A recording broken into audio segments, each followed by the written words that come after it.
As I've stated multiple times before, I am a huge psychological horror buff. The Amazing Digital Circus is no exception, as it's a series that utilizes this type of horror consistently to engage and enrapture its audiences in a short span of time. With the recent release of episode 2, I thought it was time to share a crack theory, just to get the ball rolling on Digital Circus discussion in my community. I'm a fan of the series, so if it continues to maintain its quality over time, I'll likely revisit discussions on it every now and then, but for now, let's get into it. In the circus, we see Pomni mentally struggling with her change in reality. She craves the normalcy of real life, normalcy that's been stripped from her against her will and likely won't be returning to her anytime soon. Semblances of normalcy bring her solace, like Kaufmo's funeral, because it's reminiscent of past traditions. It also provides a sense of community, as every one of the human characters is in the same boat and struggling to maintain their existence. There is one human character, however, that I think is much more involved than originally assumed. Kinger might just be the key to unlocking this series' mysteries. He's been set up to come in and out of lucidity throughout each episode, but the greatest shift is seen in episode 2. In this brief scene, Kinger fully remembers when Ragatha came to the circus for the first time, and is able to provide some wisdom about how it takes time to adapt to a new environment. Ragatha points out that she was surprised he remembered that far back, and I don't think she's heard him be that lucid in a long time. It's likely that Kinger's mental state just fluctuates regularly, and this was an extra moment of lucidity, but the extreme fluctuation could also have been due to the metal bucket he had on his head, acting as a tinfoil hat of sorts.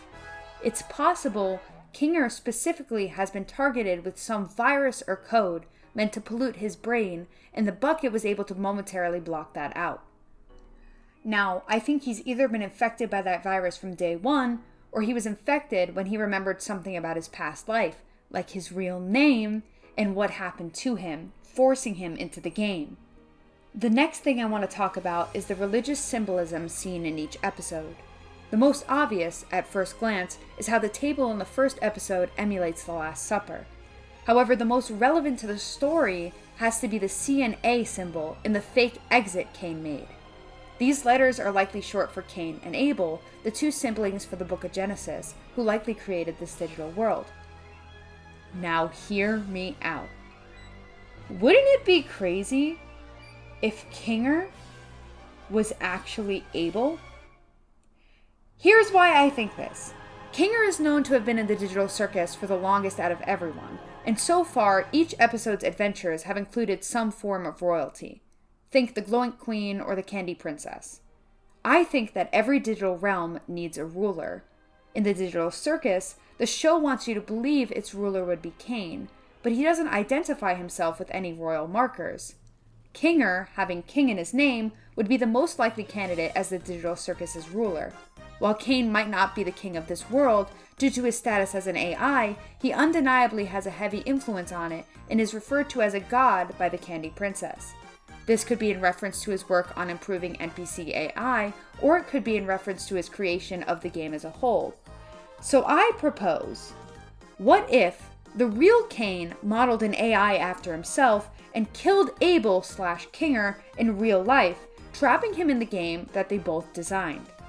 This would explain why Kinger has more of a grasp on the digital world than others residing in it. When he states how no one needs to eat in the digital world, he's providing an accurate detail about the environment that they're all living in, to which Jax responds, "Since when are you an expert on the digital world?"